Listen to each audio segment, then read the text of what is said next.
Alright guys, welcome back to the channel. Today we're going to be sawing up this massive white oak log into some tabletops.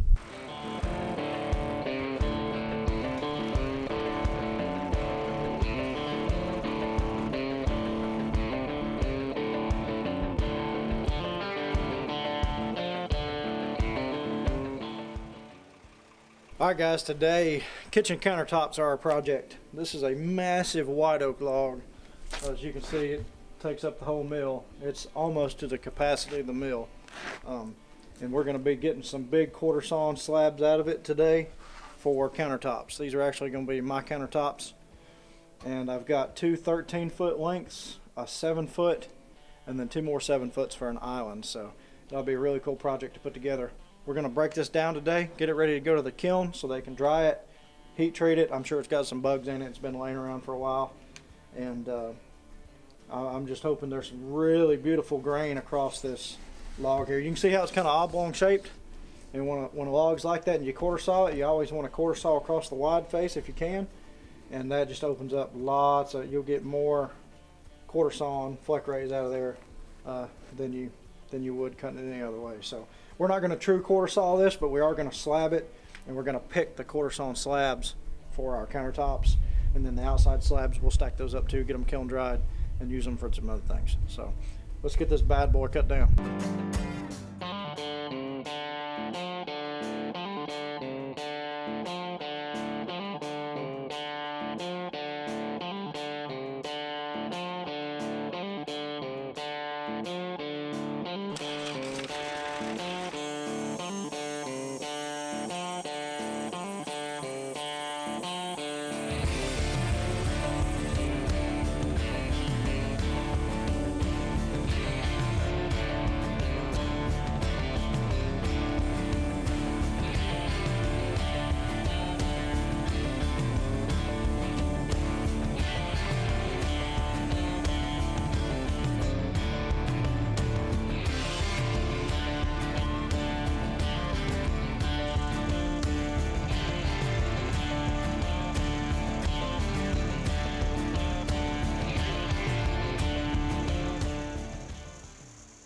Alright, so we're getting down to the meat of this thing now, and you can see, if you look down through the log there, we're getting a full 25-inch slab.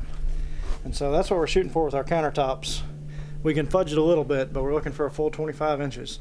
So this is primarily quarter sawn at this point. You can see how perpendicular the grain is to the slab, and we're going to take another one, and another one. So we're going to end up with one with the heart relatively in the middle, and two with a bunch of quarter sawn. The quarter sawn will actually be on the opposite side right here, and then that one will have quarter sawn on both sides. It'll be real pretty. We'll cut it in half, use it for the island, and then we'll have another one here, and then hopefully we'll get one more squeezed out of there for our little 7-footer. So we got a little bit of a split going here, but I'm not too worried about it. This is a 16-foot log. We only need 13 foot worth of slab, so we're going to be able to pick a little bit and get out of some of that. But if we do end up with some of that, we'll fill it when we finish the slab. So we're going to start cutting these. We're going to lay them out one at a time so you can see how many slabs actually comes out of a log this size. There's a stack of slabs out in this log.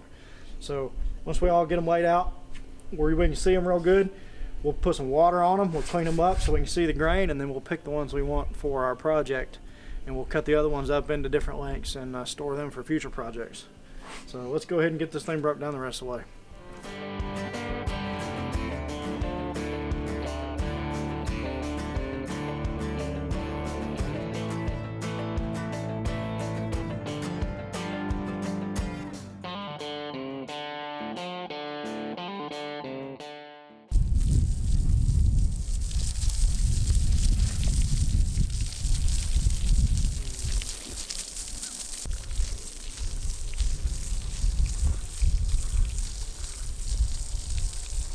Beautiful. Look how that heart's kind of red. Look at that. Look at them fleck rays in that right there. Wow. That was amazing.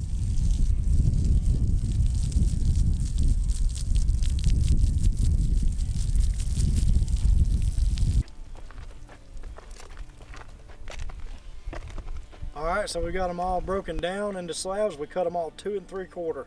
That'll give us 1/4 of shrinkage, 1/4 to 1/2 to plane to even them out, and hopefully we'll end up with around 2 inches, maybe a touch more.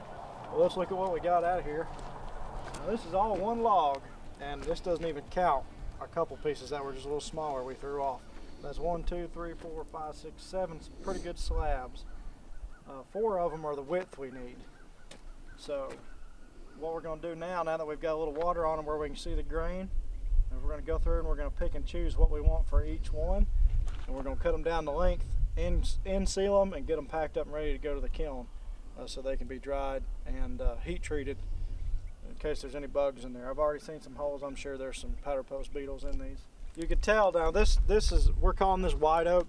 This is probably post oak, which is basically white oak, and you can see how the color, there's a lot more red to it there in the middle of the heart. And you can see here when we get to this slab, you can start to see the modulary rays, the fleck rays coming across there. See that all the way up? That's the kind of grain we want to showcase when we do our countertops. So what we'll probably do is we got 2 with some really pretty fleck rays in them that are book matched. We're probably going to end up doing our countertops out of these 2, our 2 long ones we got to have, and hopefully they don't do any more splitting. I got a little bit of a split down the middle, but we can fill that and clean it up. So hopefully they hold together for us.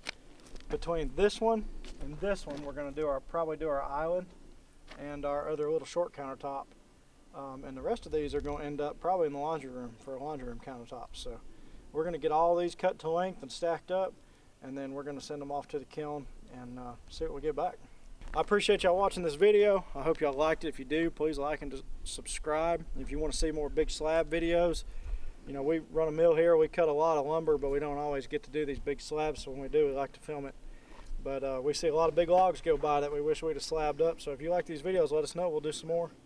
And stay tuned for this project, because we'll be doing a whole series of videos getting these all the way in the house, getting them finished, getting them joined up, and all that good stuff. So thanks for watching.